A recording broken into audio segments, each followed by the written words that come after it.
चांदपुर में एमएलसी चुनाव के दौरान उस वक्त हंगामा कट गया जब वोट डालने को लेकर नगरपालिका चेयरपर्सन के पति सपा नेता शेरवास पठान और बसपा विधायक के बीच मारपीट हो गई। इतना ही नहीं, सपा नेता पर बसपा विधायक के साथ साथ मतदान कर्मी के साथ भी मारपीट का आरोप लगा है। घटना के बाद पुलिस और प्रशासनिक अधिकारियों में भी हड़कंप मच गया है।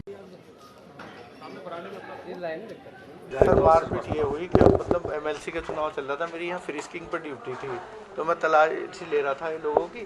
तो यहाँ आगे वहाँ बूथ पे मतदान केंद्र पर हंगामा हुआ। वो एमएलए साहब वोट डालना आए थे, विधायक इकबाल ठेकेदार, तो वो आ रहे थे लड़ते हुए, तो उनमें कुछ कहा सुनी हुई बंदा शेरबाज पठान में और इकबाल में, या जो भी हुआ वहीं वो पीटा सीन को इनको सबको वो कर रहा था, शोर मचा रहा था वहाँ शेरबाज पठान।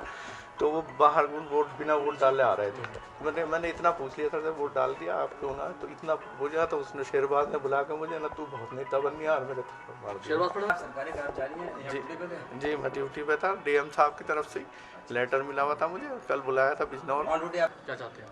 बस चाहते क्या, रिपोर्ट लिखवा दी है मैंने, जो भी है उसके बाद। उधर जब पूरे मामले में आरोपी सपा नेता से जानकारी ली गई तो बताया कि बसपा विधायक बिना लाइन के वोट डाल रहे थे और जब उन्होंने एजेंट होने के नाते इस बात का विरोध किया तो हंगामा हो गया।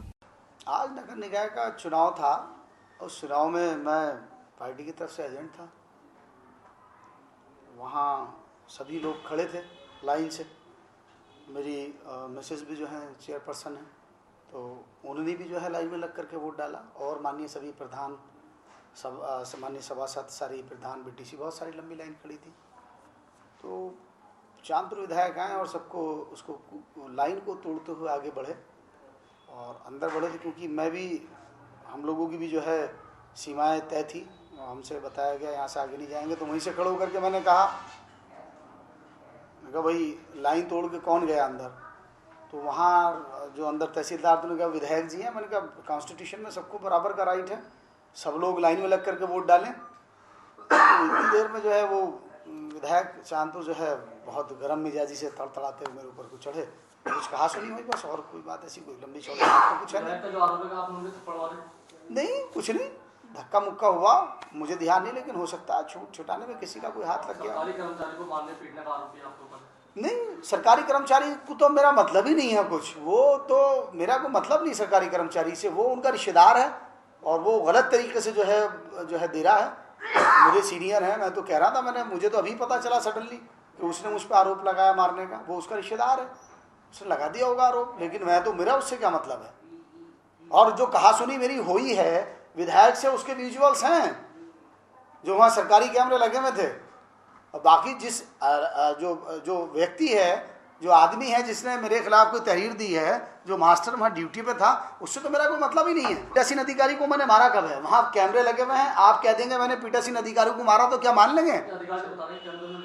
हाँ विजुअल है, अगर विजुअल्स में आता है कि मैंने किसी पीठासीन अधिकारी को मारा तो मैं आई एक्सेप्ट इट, मैं कबूल करता हूँ उस चीज़ को। मैंने कोई वायलेंस नहीं किया, मैंने कोई कानून हाथ में नहीं लिया, ना मैंने किसी पीठासीन अधिकारी को मारा।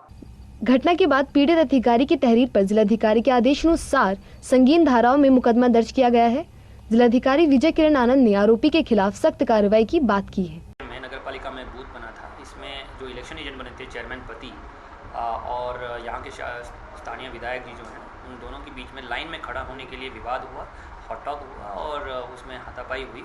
और उसमें हम लोग अभी छानबीन कर रहे हैं, वीडियोग्राफी देख रहे हैं और हमारे पास अन्य लोग के जो यहाँ पे तैनात थे कर्मचारी, उनके बयान भी ले रहे हैं। तुरंत हमारी फोर्स पहुंच गई, हमारे सभी मजिस्ट्रेट्स पहुंच गए और उन दोनों को अलग अलग करके उनको डिस्पर्स कर दिया। इसमें हमारे अभी जांच शुरू हो रही है। पहला हमारी प्रायोरिटी है कि 4 बजे बूथ बैलेट बॉक्स स्सील करके वहाँ स्ट्रॉन्ग रूम में सुरक्षित रखें। उसके पश्चात जो वैधानिक कार्रवाई है वो शुरू होगी और इसमें उत्तरदायित्व निर्धारित होगा और कार्रवाई खड़ी होगी। कितने लोगों के खिलाफ एफआईआर दर्ज? अभी एफआईआर दर्ज हो रही है। हम लोगों ने तहरीर बनाना शुरू किया है। तहरीर जो मिलेगी उसमें मुकदमा लिखा जाएगा, जिन्होंने भी गलती की है उनके खिलाफ कार्रवाई होगी। जो आज एमएलसी का चुनाव था वो उसमें बाधा पड़ी? नहीं, बूथ के अंदर कोई घटना नहीं हुई, बूथ सुरक्षित है, चुनाव प्रक्रिया प्रभावित नहीं हुई। बूथ के बाहर ये घटना हुई। हमारे पास वीडियोग्राफी एविडेंस भी है, हम लोग उसके अनुसार और अन्य एविडेंस कलेक्ट करके ज़बरदस्त कार्रवाई करेंगे। अच्छा, बताया जा रहा है सरकारी कर्मचारी के साथ भी मारपीट हुई? हाँ, ये बात आई है कि हमारे यहाँ पे जो तैनात थे, एक कर्मचारी के साथ थप्पड़ मारा गया है, उसमें भी हम लोग ज़बरदस्त कार्रवाई करेंगे। गंभीर धाराओं में मुकदमा लिख के दोषियों के खिलाफ कार्रवाई करेंगे और गिरफ्तारियाँ करेंगे।